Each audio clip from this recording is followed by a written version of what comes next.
હવામાન વિભાગે આવનારા 5 દિવસ રાજ્યમાં માવઠાની આગાહી વ્યક્ત કરી છે। ત્યારે વાત કરીએ શું માવઠું લાવશે મુશ્કેલી।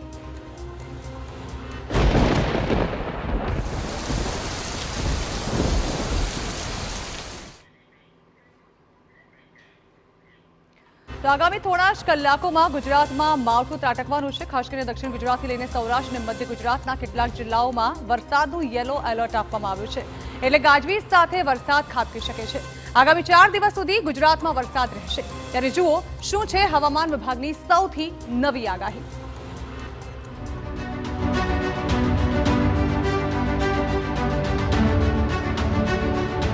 100 કલાક ગુજરાતમાં મેઘ તાંડવ। તોફાની પવન સાથે ત્રાટકશે માવઠું।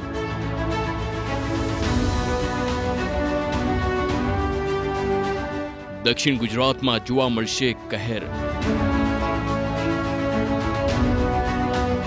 સૌરાષ્ટ્રમાં કમોસમી વરસાદ વધારશે પરેશાની।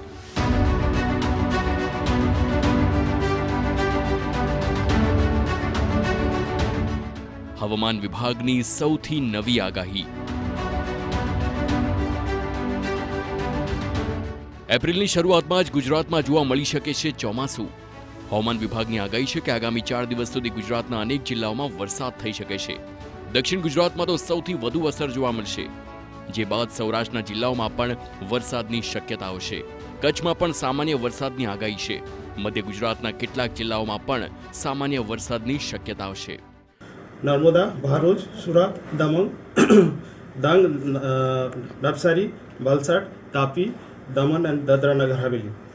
और सौराष्ट्र कच्छ में जो डिस्ट्रिक्ट आ रहा है वो 3 डिस्ट्रिक्ट आ रहा है, अमरेली, भावनगर, गिर सोमनाथ और इंक्लूडिंग दीव आ रहा है। हवामान विभागની માનીએ તો ટ્રફ અને સાયક્લોનિક સર્ક્યુલેશનના કારણે રાજ્યમાં આગામી 4 દિવસ છૂટાછવાયા કમોસમી વરસાદી ઝાપટા પડશે। એટલું જ નહીં, કેટલાક વિસ્તારોમાં 40 થી 45 કિલોમીટરની ઝડપે પવન ફૂંકાશે। 1 એપ્રિલથી મધ્ય ગુજરાત અને દક્ષિણ ગુજરાતના શહેરોમાં કમોસમી વરસાદ પડશે। માવઠાનો આ સિલસિલો 4 એપ્રિલ સુધી યથાવત રહેશે। તો 4 એપ્રિલે કેટલાક વિસ્તારમાં વાવાઝોડા સાથે વરસાદની પણ હવામાન વિભાગની આગાહી છે।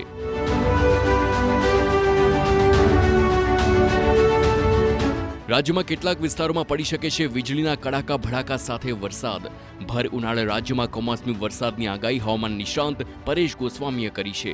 પરેશ ગોસ્વામીનો દાવો છે કે આજથી 5 દિવસ રાજ્યમાં વરસાદી માહોલ તો રહેશે જ, સાથે સાથે કેટલાક વિસ્તારોમાં થંડરસ્ટોર્મ એટલે કે ભારે પવન અને ગાજવીજ સાથે વરસાદ પડશે। સાંભળો કમોસમી વરસાદને લઈ પરેશ ગોસ્વામીએ શું કરી છે આગાહી।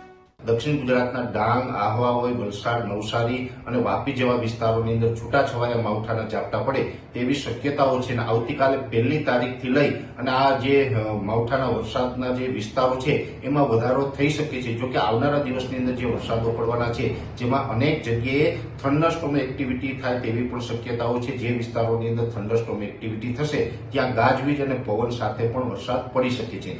માવઠાની આગાહીએ ખેડૂતોની ચિંતા વધારી મૂકી છે। કેરીના પાકને પણ માવઠાથી મોટું નુકસાન થઈ શકે છે। દક્ષિણ ગુજરાત અને સૌરાષ્ટ્રમાં મોટા પ્રમાણમાં કેરી થાય છે, ત્યારે ભારે પવન અને વરસાદના કારણે ખેડૂતોને મોટો ફટકો પડી શકે છે। Bureau report, TV9। તો એક તરફ કાળઝાળ ગરમી અને બીજી તરફ આવનારા દિવસોમાં રાજ્યના મોટાભાગના જિલ્લાઓમાં માવઠાની આગાહી વ્યક્ત કરવામાં આવી છે। ત્યારે હવે ગ્રાફિક્સના માધ્યમથી સમજવાની કોશિશ કરીશું કે આખરે કયા જિલ્લામાં કયા પ્રકારે હાલ વરસાદી માહોલ છવાવાની શક્યતાઓ છે। વાત કરીએ સૌથી પહેલા 1 એપ્રિલ એટલે કે આવતીકાલની, તો ગીર સોમનાથ, અમરેલી, ભાવનગર, સૌરાષ્ટ્રના 3 જિલ્લાઓમાં વરસાદી માહોલ છવાઈ શકે છે। વાત કરવામાં આવે મધ્ય ગુજરાતની, તો દાહોદ અને પંચમહાલમાં પણ ભારે વરસાદની આગાહી વ્યક્ત કરવામાં આવી છે। છોટાઉદેપુર, નર્મદા, વડોદરા જિલ્લો, ભરૂચ અને સુરતમાં પણ વરસાદી માહોલ છવાઈ શકે તેવી આગાહી છે। એક તરફ ચોક્કસ એવું કહી શકાય કે કાળઝાળ ગરમીને કારણે લોકો ત્રાહિમામ છે, વરસાદને કારણે થોડી ઠંડક પ્રસરશે, પરંતુ ખેડૂતો માટે આ સમાચાર સારા નથી। તાપી જિલ્લામાં, નવસારી અને ડાંગ તેમજ વલસાડમાં, દક્ષિણ ગુજરાતમાં પણ વરસાદી માહોલ છવાવાની પૂરેપૂરી શક્યતાઓ વ્યક્ત કરવામાં હાલ આવી છે। મોટાભાગના રાજ્યના જિલ્લાઓ છે ત્યાં વરસાદી માહોલ છવાશે કે વાદળછાયું વાતાવરણ રહેશે। 2 એપ્રિલની વાત કરવામાં આવે, 2 દિવસની વાત કરી રહ્યા છીએ, ત્યારે 1 એપ્રિલે રાજ્યના મોટાભાગના જિલ્લાઓમાં અને હવે 2 એપ્રિલની વાત કરીએ તો સાબરકાંઠા જિલ્લો, અરવલ્લી જિલ્લો, મહીસાગર, દાહોદ અને પંચમહાલમાં બંને દિવસે વરસાદી માહોલ યથાવત રહે તેવી શક્યતાઓ છે, જ્યારે કે સાબરકાંઠા અને અરવલ્લીમાં પણ વરસાદી માહોલ 2 એપ્રિલે છવાય તેવી શક્યતાઓ વ્યક્ત કરવામાં આવી છે. ફરી એકવાર છોટાઉદેપુર, વડોદરા, નર્મદા, ભરૂચ અને તાપી મોટાભાગના જિલ્લાઓમાં બંને દિવસે ભારે વરસાદી માહોલ છવાય, વાદળછાયું વાતાવરણ સર્જાય તેવી પૂરેપૂરી શક્યતાઓ છે.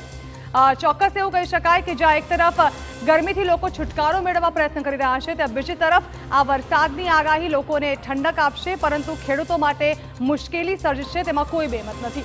સુરત, નવસારી, ડાંગ અને વલસાડમાં પણ 2 એપ્રિલે કેટલાક વિસ્તારોમાં માવઠાની શક્યતા વ્યક્ત કરવામાં આવી છે. મોટાભાગના તમામ જિલ્લાઓ જે છે એમાં ખાસ કરીને સૌરાષ્ટ્ર અને દક્ષિણ ગુજરાતના જિલ્લાઓ છે ત્યાં વરસાદી આગાહી ખાસ વ્યક્ત કરવામાં આવી છે. આવનારા 5 દિવસ આમ તો વરસાદની આગાહી વ્યક્ત કરવામાં આવી છે, પરંતુ ચોક્કસ એવું કહી શકાય કે 2 દિવસ મોટાભાગના જિલ્લાઓમાં વરસાદી માહોલ છવાયેલો રહેશે.